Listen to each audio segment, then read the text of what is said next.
Hai semuanya, selamat datang di Mahasiswa Channel. Oke teman-teman, di video kali ini aku mau membahas materi sekaligus soal yang berkaitan dengan deteksi dini perkembangan anak. Nah, kemarin aku sempat kirim soal di grup Telegram tentang penyimpangan dari perkembangan anak dan ternyata masih ada teman-teman yang kurang tepat jawabannya dan minta untuk dibahas materi yang berkaitan dengan deteksi dini perkembangan anak.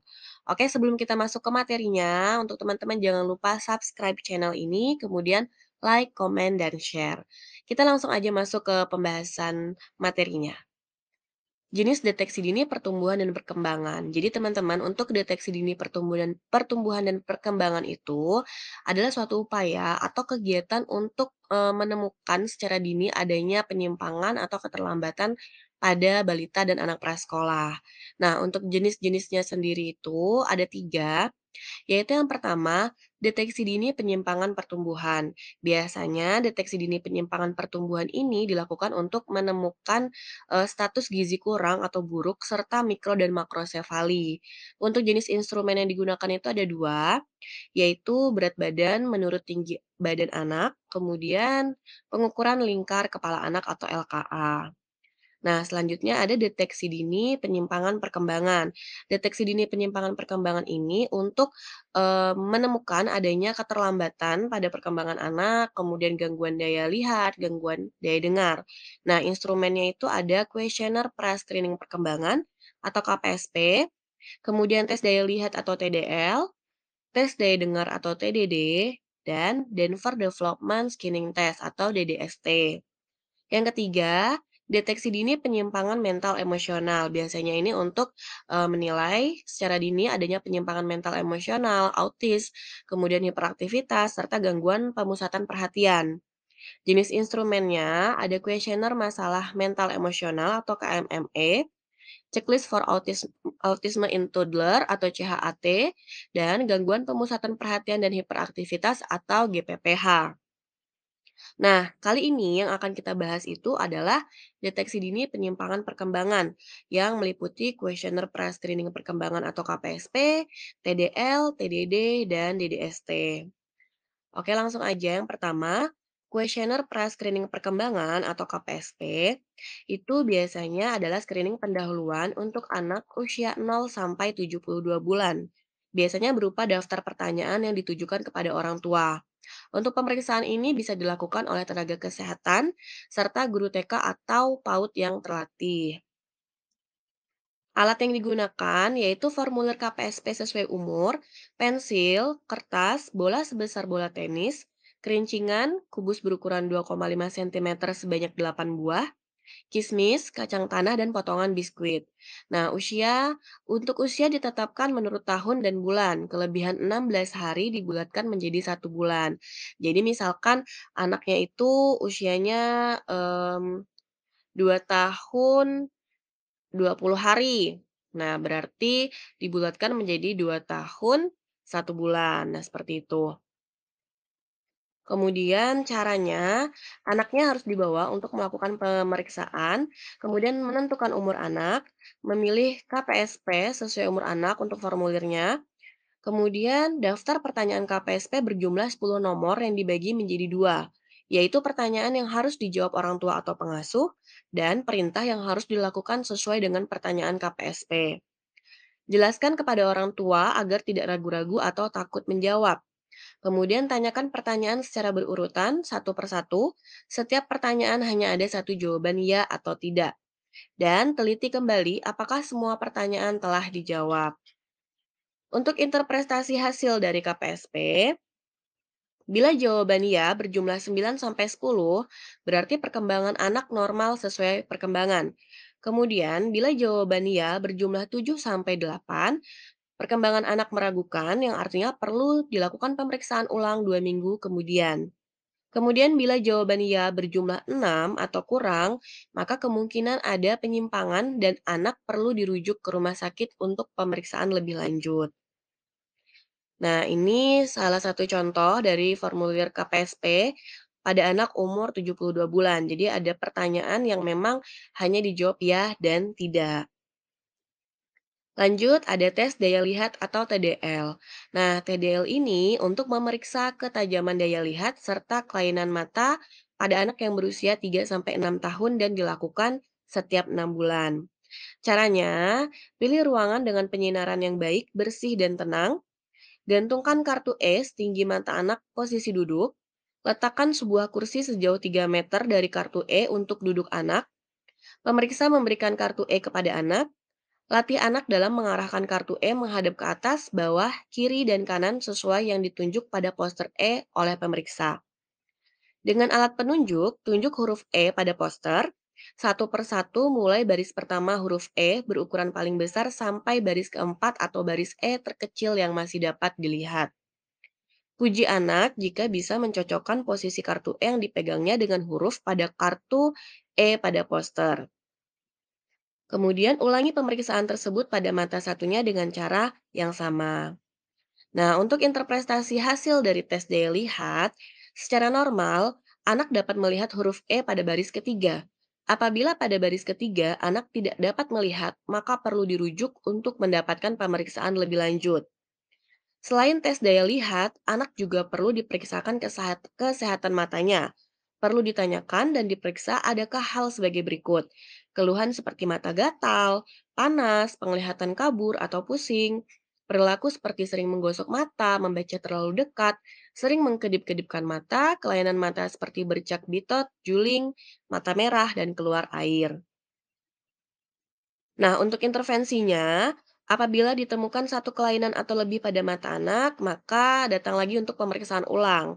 Namun, apabila sudah dilakukan pemeriksaan ulang dan hasil pemeriksaan anak tidak dapat melihat sampai baris yang sama, maka harus dirujuk. Nah, ini adalah contoh dari poster kartu E-nya ya, teman-teman, untuk melakukan pemeriksaan tes daya lihat. Oke, kita lanjut. Berikutnya ada tes daya dengar atau TDD. Di mana TDD itu untuk menemukan gangguan pendengaran secara dini. Biasanya alat-alatnya, instrumen untuk TDD itu sesuai usia anak, gambar binatang yaitu ayam, anjing, kucing, manusia, dan mainan seperti boneka, kubus, sendok, cangkir, dan bola. Untuk usia, TDD dapat dilakukan setiap 3 bulan pada bayi usia kurang dari 12 bulan dan setiap 6 bulan pada anak oleh tenaga kesehatan, guru TK atau PAUD yang terlatih. Nah, untuk interpretasi TDD sendiri itu, jawaban ya jika menurut orang tua atau pengasuh anak dapat melakukan perintah, dan jawaban tidak jika anak tidak dapat atau tidak mau melakukan perintah. Kemudian jika anak di bawah 12 bulan, pertanyaan ditujukan untuk kemampuan 1 bulan terakhir. Setiap pertanyaan perlu dijawab ya, apabila ada satu atau lebih jawaban tidak, berarti pendengaran anak tidak normal, sehingga perlu pemeriksaan lebih lanjut. Nah, ini contoh instrumen untuk tes daya dengar menurut umur anak ya, teman-teman. Seperti ini gambarnya untuk formulirnya. Oke, kita lanjut. Pemeriksaan selanjutnya adalah Denver Developmental Skinning Test atau DDST. Nah, DDST itu adalah salah satu metode screening terhadap kelainan perkembangan anak usia 1 bulan sampai 6 tahun.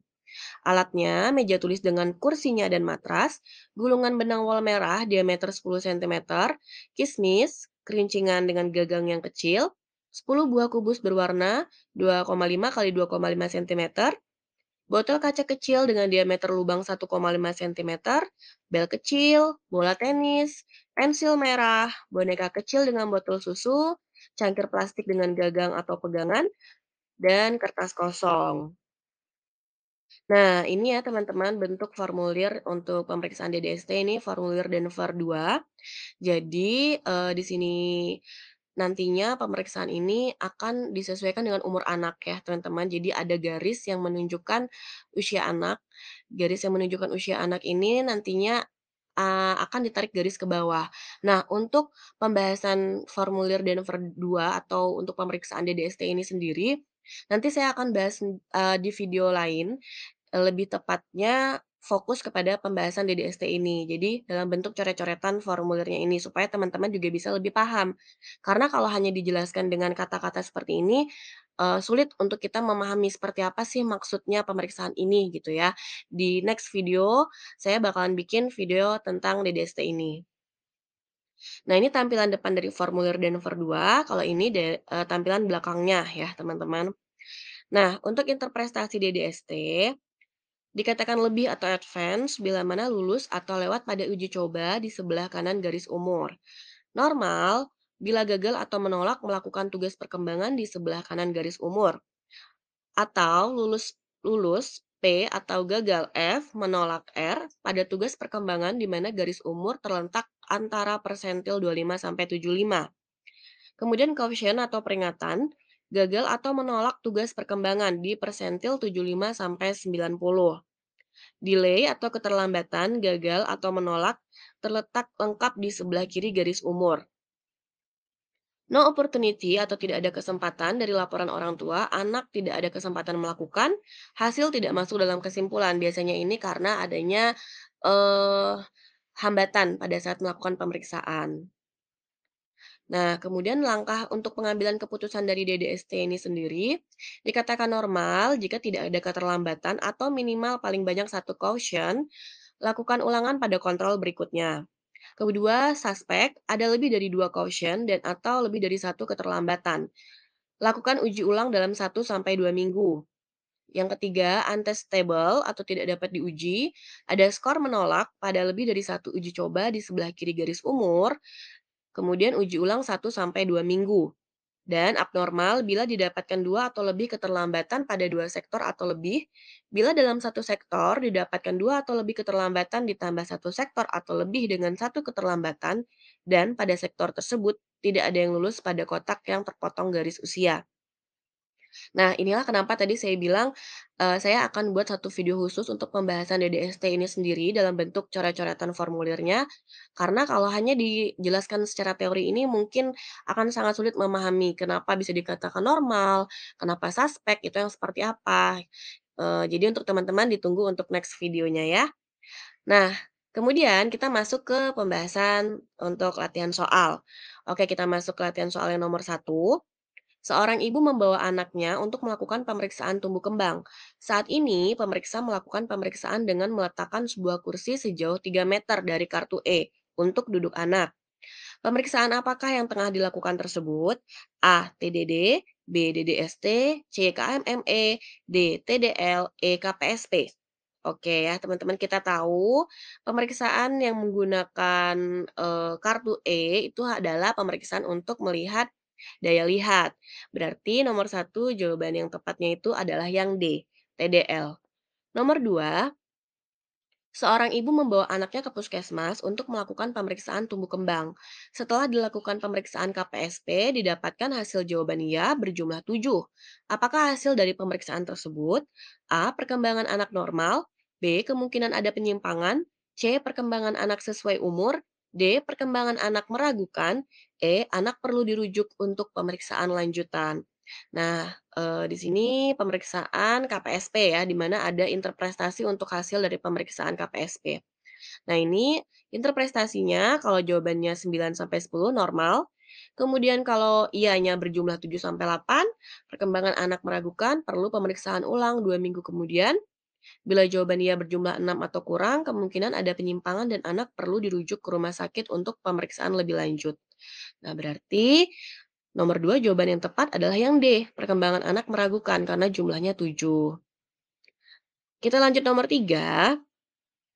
Seorang ibu membawa anaknya ke puskesmas untuk melakukan pemeriksaan tumbuh kembang. Setelah dilakukan pemeriksaan KPSP, didapatkan hasil jawaban iya berjumlah 6. Penata laksanaan yang tepat pada kasus di atas adalah A. Pemeriksaan ulang 2 minggu kemudian. B. Pemeriksaan ulang 1 minggu kemudian. C. Rujuk. D. Pemantauan di rumah. E. Pemeriksaan ulang. Nah, kalau jawaban ianya tadi berjumlah 6, artinya anaknya ada penyimpangan ya, teman-teman. Berarti harus dilakukan rujukan ke rumah sakit untuk pemeriksaan lebih lanjut. Nomor 3, jawabannya yang C. Nomor 4, saat ini tengah dilakukan pemeriksaan tes daya dengar kepada bayi A usia 9 bulan. Tujuan dari tes daya dengar ini adalah untuk menemukan gangguan pendengaran secara dini agar dapat segera ditindaklanjuti untuk meningkatkan kemampuan daya dengar dan bicara anak. Kapankah waktu yang tepat untuk melakukan pemeriksaan TDD pada bayi tersebut? A. 1 tahun sekali, B. 6 bulan sekali, C, 3 bulan sekali, D, 1 bulan sekali, E, 2 minggu sekali. Nah, teman-teman untuk tes daya dengar itu dilakukan pada anak usia kurang dari 12 bulan itu setiap 3 bulan sekali. Kalau dia sudah di atas itu, maka dilakukannya setiap 6 bulan, karena di sini usianya 9 bulan, berarti dilakukan setiap 3 bulan sekali. Nomor 4 jawabannya C. Nomor 5 saat ini petugas kesehatan tengah melakukan pemeriksaan tumbuh kembang kepada anak B usia 2 tahun. Didapatkan hasil abnormal di mana ditemukan adanya dua atau lebih keterlambatan pada dua sektor atau lebih. Pemeriksaan apakah yang tengah dilakukan petugas tersebut? A. TDD, B. TDL, C. DDST, D. KPSP, E. CHAT. Oke, teman-teman, kalau pemeriksaan yang menyebutkan ada sektor-sektor itu mengarah kepada pemeriksaan DDST. Karena untuk pemeriksaan DDST itu yang diperiksa itu ada 4 sektor. Nah, berarti nomor 5 ini jawaban yang tepatnya itu adalah yang C. Oke, teman-teman, itu tadi pembahasan tentang materi serta soal-soal yang berkaitan dengan deteksi dini penyimpangan perkembangan anak. Semoga apa yang aku jelaskan ke teman-teman ini bisa bermanfaat dan terima kasih sudah menonton sampai akhir.